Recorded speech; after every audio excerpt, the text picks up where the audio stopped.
না ফেরার দেশে পাড়ি দিলেন বলিউডের প্রখ্যাত নির্মাতা শ্যাম বেনেগাল। সোমবার স্থানীয় সময় সন্ধ্যা 6:39 মুম্বাইয়ের ওক হার্ট হাসপাতালে মারা যান তিনি। ভারতের গণমাধ্যমকে খবরটি নিশ্চিত করেছেন শ্যাম বেনেগালের মেয়ে পিয়া বেনেগাল। তার বয়স হয়েছিল 90 বছর। অনেকদিন ধরে এই বেনেগাল কিডনি সংক্রান্ত সমস্যায় ভুগছিলেন।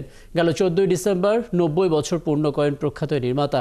হিন্দি সিনেমার জগতে অন্য ধারার ছবি তৈরিতে জোয়ার এনেছিলেন শ্যাম বেনেগাল।